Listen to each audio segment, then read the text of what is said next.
이번 달부터 우리 예산은 따로 관리하자. 남편이 말했다. 그래요. 아내는 차분히 대답했다. 그녀는 이런 전개를 오래전부터 예상하고 있었다. 하지만 과연 그가 준비되어 있었을까? 그 전에 시청하시는 분들은 어느 나라에서 보고 계신지 댓글로 알려주시고 채널 구독도 확인해 주세요. 매일 여러분과 함께 현실감 있는 이야기를 나누고 있으니까요. 그럼 즐겁게 감상하세요. 향긋한 허브와 함께 구운 닭고기의 냄새가 부엌을 가득 채웠다. 따뜻하고 포근한 분위기를 만들며 올가는 노릇하게 구워진 닭을 조심스럽게 오븐에서 꺼냈다. 남편 민수가 가장 좋아하는 요리였다. 18년간의 결혼 생활 동안 그녀는 매주 금요일마다 이 음식을 준비했다. 부엌에서는 접시들이 부딪히는 경쾌한 소리가 났다.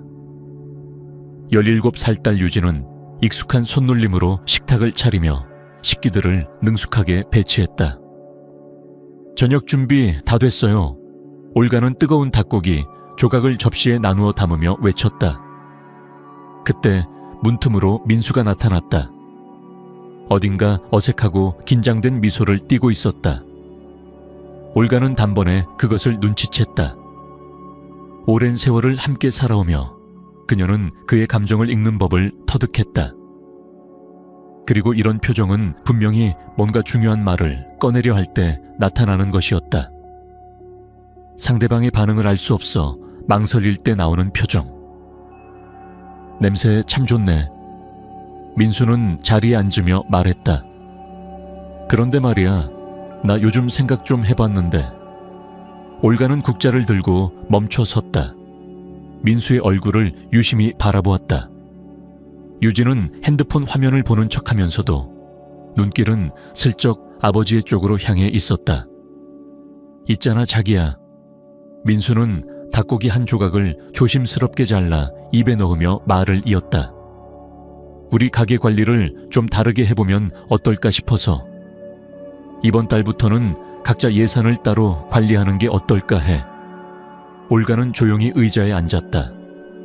가슴 속에서 묘한 불안감이 스치고 지나갔다. 그래요? 그녀는 감정을 억누르며 차분히 말했다. 응. 민수는 입가를 닦으며 계속 말했다. 내가 계산도 해보고 따져봤는데 이게 공평할 것 같더라고. 각자 자기가 번 돈만 쓰는 방식이지. 그는 이 말이 굉장한 제안이라도 되는 양 상대방의 반응을 기대하는 듯했다. 유진은 핸드폰에서 눈을 떼고 아버지를 뚫어지게 바라보았다. 자기는 일 안 하잖아. 그러니까 자기는 내가 정한 고정 금액만큼만 집안 살림에 쓰면 돼. 나는 내 수입은 내가 알아서 할 거고. 민수는 딸의 반응도 모른 채 이야기를 이어갔다. 올가는 닭고기 조각을 작게 잘라 한 입 넣었다.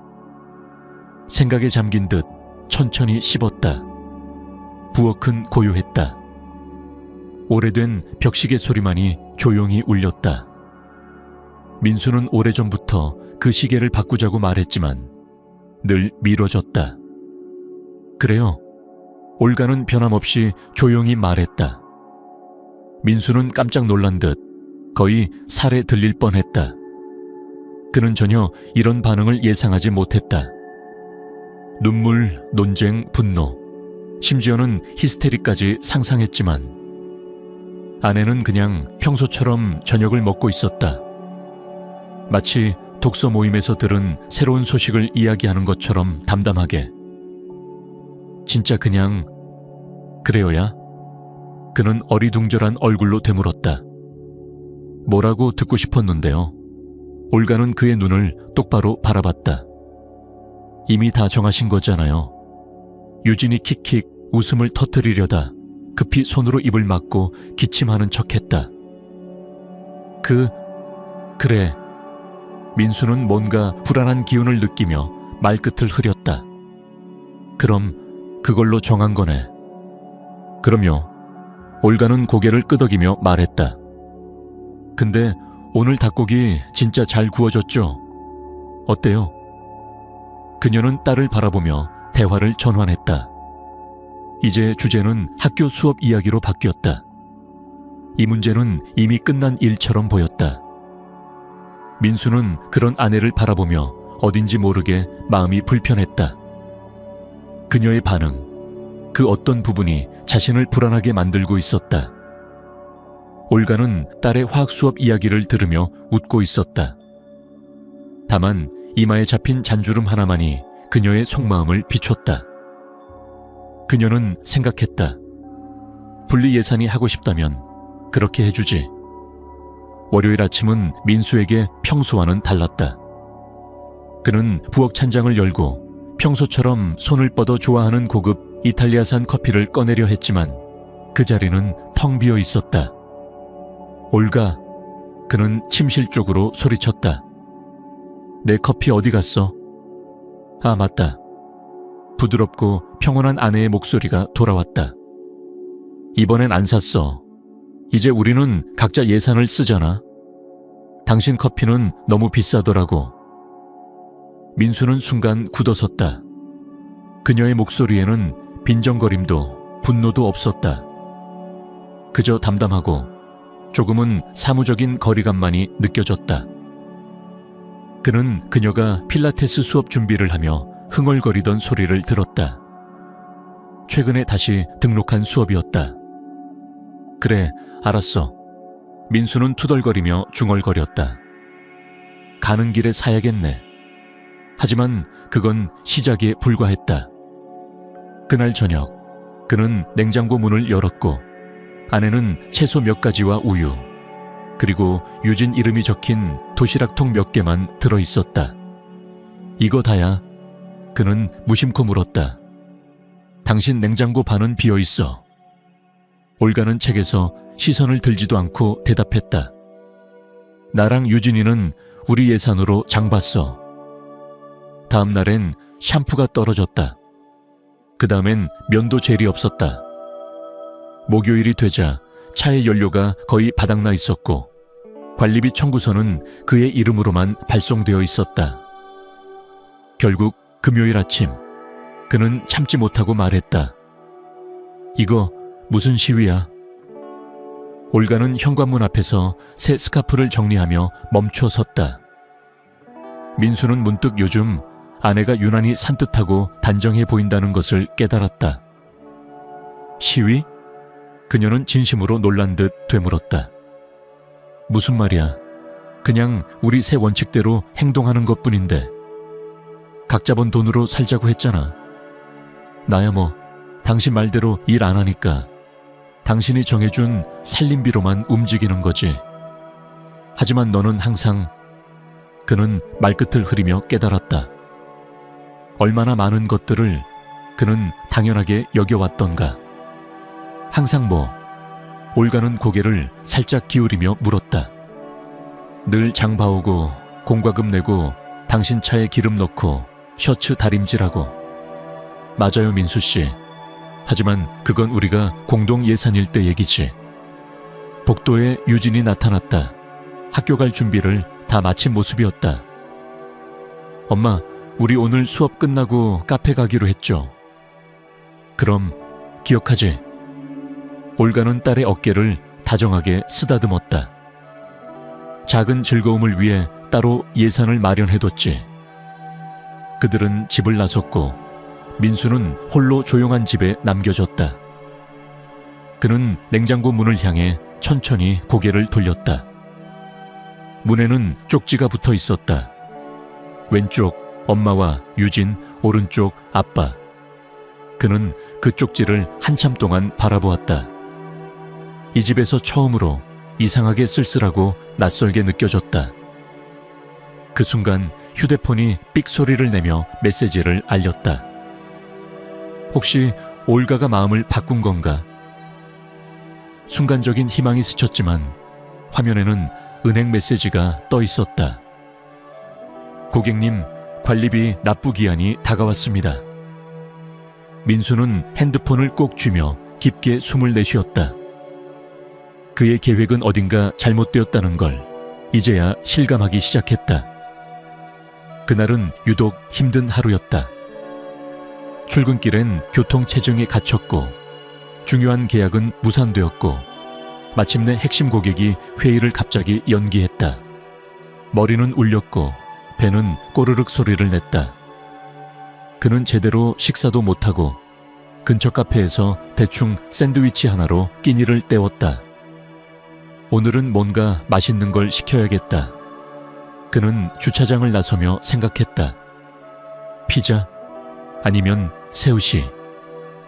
배달 앱을 열고 그는 카드 장호를 확인하며 멈칫했다. 어제 가득 주유한 비용, 장 봤던 금액, 공과금까지. 그가 자신을 위해 남겨놓은 돈은 이제 3분의 1도 채 남지 않았다.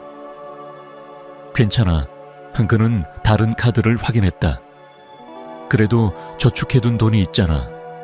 있었다. 하지만 지난달에 새 휴대폰을 사고 시계를 바꾸고 친구들과 배간 뒤 이제 그 예비금도 거의 바닥이었다. 할 수 없이 그는 집으로 향했다. 그래도 뭐 집에 가면 뭐라도 있겠지. 집에 도착한 민수를 맞이한 건 정적과 고소한 향기였다. 그는 코끝을 스치는 냄새를 맡았다. 분명히 배추 들어간 군만두였다.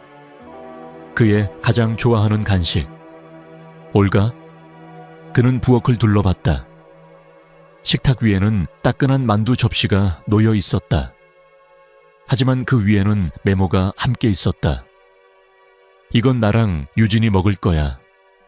냉장고 오른쪽은 당신 거.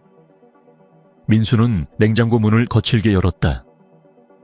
그의 구역에는 어제 남긴 샌드위치와 케첩 한 병이 덩그러니 놓여 있었다. 그 순간 유진이 부엌으로 들어왔다. 손엔 따뜻한 차가 담긴 컵을 들고 있었다. 아빠, 문 좀 살살 닫아요. 그녀는 조용히 말했다. 엄마 운동 갔다가 좀 누우셨어요. 민수는 만두를 가리키며 물었다. 그거 엄마가 만든 거니? 유진은 어깨를 으쓱하며 대답했다. 미안해요.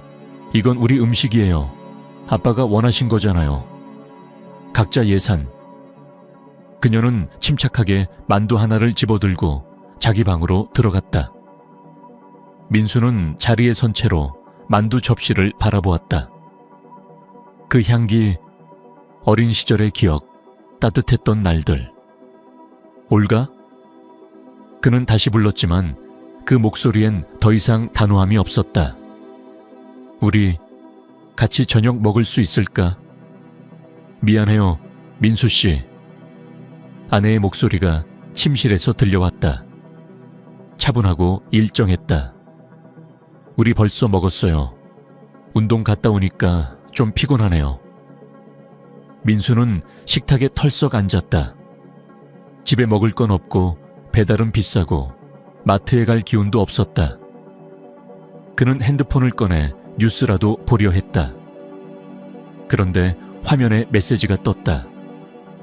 인터넷 요금 연체, 서비스 일시 중단 예정. 올가, 우리 인터넷 끊긴대. 그는 소리쳤다. 아, 맞다. 그녀는 대수롭지 않게 대답했다. 난 이제 모바일 데이터만 내. 집 인터넷은 당신 이름으로 되어 있잖아. 기억 안 나? 민수는 어둑한 부엌에서 앉아 있었다. 유진은 방에서 친구와 통화하며 웃고 있었고 침실에서는 잔잔한 음악이 흘러나왔다. 올가는 아마 저녁 요가 중이었을 것이다. 한참을 그렇게 앉아 있다가 그는 결국 침실로 향했다. 올가, 그는 조심스럽게 말을 꺼냈다. 우리 예산 이야기 좀 할 수 있을까? 그럼요, 민수 씨. 그녀는 태블릿에서 눈을 떼지 않은 채 대답했다. 내일 이야기해요. 나 이번 달 예산 계획도 세워놨거든요. 숫자들을 직접 보면 많은 게 명확해져요. 그녀의 말투에서 민수는 더 이상 아무 말도 할 수 없었다. 그는 조용히 자신의 침대 쪽에 누웠다. 부엌에선 여전히 그 오래된 벽시계가 똑딱거리고 있었다. 그가 늘 바꾸자고 말만 하던 그 시계. 하지만 지금에서야 그는 새 시계가 얼마나 하는지도 몰랐다는 걸 깨달았다. 일요일 아침 하늘은 잿빛으로 흐렸고 민수는 부엌 식탁에 앉아 있었다. 그는 즉석 커피를 천천히 저었다. 익숙하던 고급 원두 커피는 이제 사치였다. 지난 일주일은 참으로 힘들었다. 그는 외식도 줄였고 매일 마시던 카푸치노도 포기했다. 헬스장 회원권도 일시 중단했다. 하지만 가장 견디기 힘든 건 이 집 안에 감도는 어색한 공기, 점점 멀어지는 듯한 가족과의 거리감이었다. 올가가 부엌에 들어왔다. 새로 산 듯한 편안한 홈웨어를 입고 있었다. 그녀에게서 은은한 고급 향수가 풍겨왔다. 도대체 저건 또 어떻게 산 거지? 우리 좀 얘기해야겠어. 민수는 결심한 듯 말했다. 그래요. 그녀는 맞은편에 앉으며 팔짱을 꼈다. 이게 다 안 맞는 것 같아. 그는 손으로 부엌을 가리켰다. 다시 원래대로 돌아가면 안 될까? 원래대로?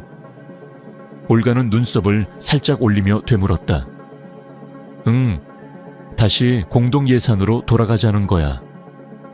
그는 안도의 숨을 내쉬며 말했다. 내가 생각이 짧았어. 너무 성급했지. 올가는 천천히 일어나 창가로 걸어갔다. 근데 있잖아, 민수 씨. 그녀는 창밖을 바라보다가 그를 향해 돌아섰다. 난 요즘이야말로 제대로 된 모습이라고 생각해. 그녀의 눈빛엔 이전과는 다른 무언가가 있었다. 결혼했을 때 난 가족은 한 팀이라고 믿었어요. 그 후 유진이가 태어나고 나는 집에 남았죠. 당신은 그걸 너무 당연하게 여겼고, 그래도 난 항상 당신들을 책임졌잖아. 민수가 반박했다. 책임졌다고? 올가는 가볍게 웃으며 말했다. 그럼 집에 항상 음식이 있었던 이유는 인터넷 요금은 누가 냈고 차에 기름은 누가 넣었으며 당신 셔츠는 누가 다렸을까요? 민수는 아무 말도 하지 못했다. 10년 전 이모가 나한테 했던 말 알아요? 올가는 서랍에서 봉투 하나를 꺼냈다.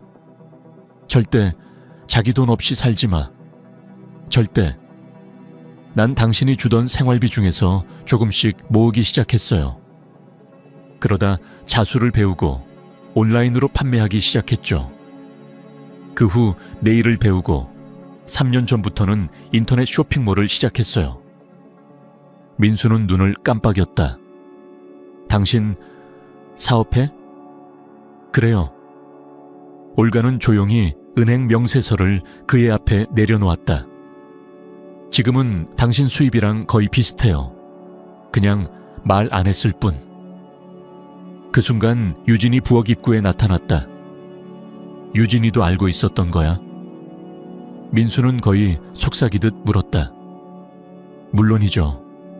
딸은 엄마에게 다가가 손을 잡았다. 엄마가 나한테 다 알려줬어요.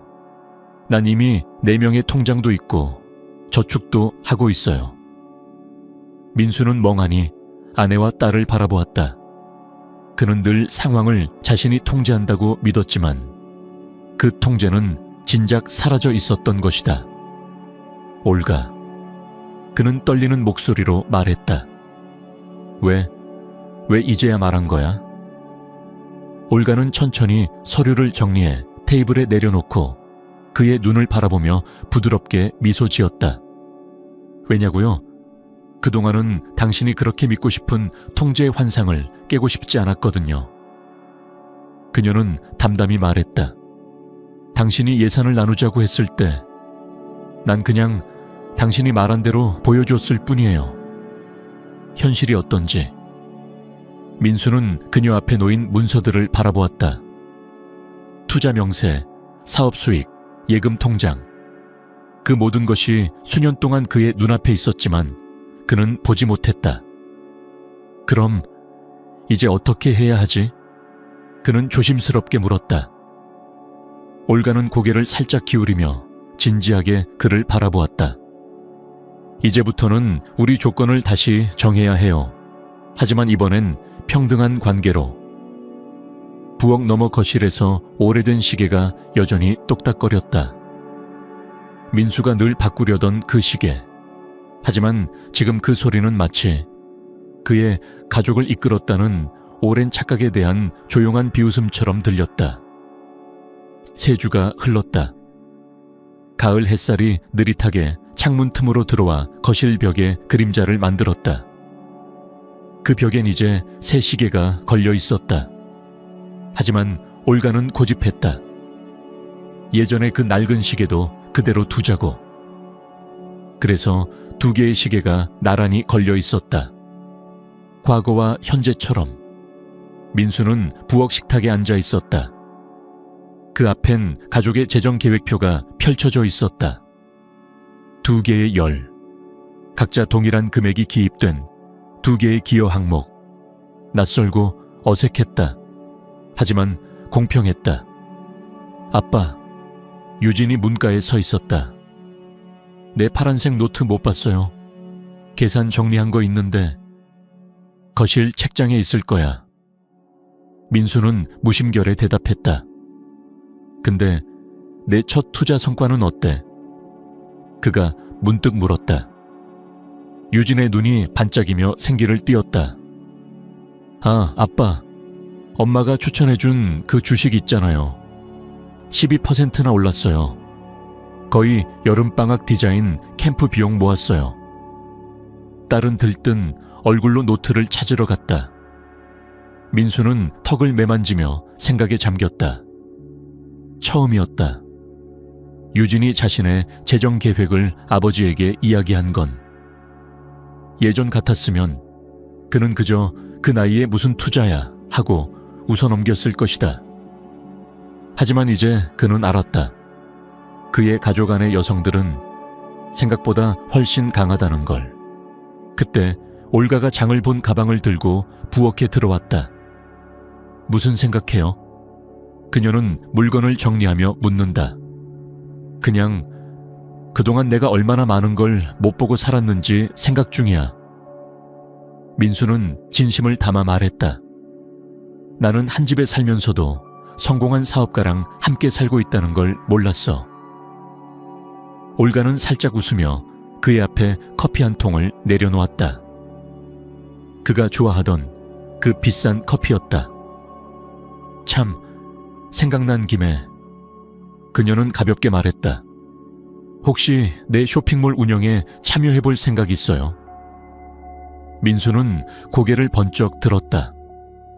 내가 당신이랑 같이 일한다고? 왜 안 돼요? 올가는 그의 옆에 앉았다. 당신도 사업 감각 나쁘지 않잖아. 그런데 그걸 조금 다른 데 썼던 거지. 그녀는 조용히 그의 손을 잡았다.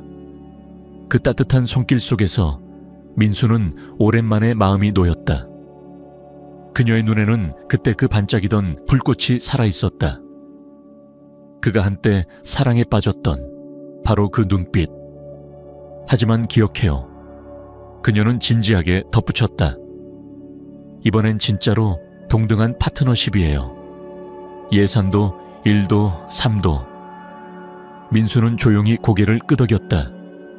예전엔 그렇게만 생각했다. 가장의 역할은 지휘하는 것, 아내는 그 곁에서 따르는 것. 하지만 이제는 알았다.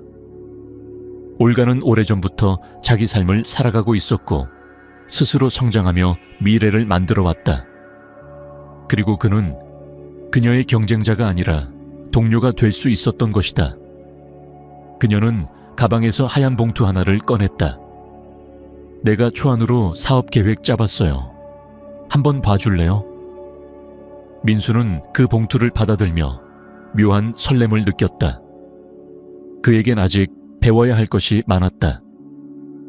이를테면 진정한 삶의 균형이란 무언가를 지배하는 것이 아니라 함께 세워가는 것이라는 사실을.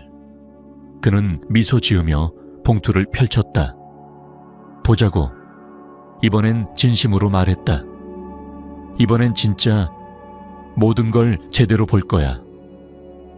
창밖에선 가을 바람이 잎사귀들을 몰아치고 있었다. 변화는 피할 수 없는 계절처럼 이 집에도 찾아왔고, 이번엔 확실히 좋은 방향으로. 이야기가 마음에 드셨나요? 언제든 또 다른 이야기를 원하시면 말씀해 주세요. 감사합니다.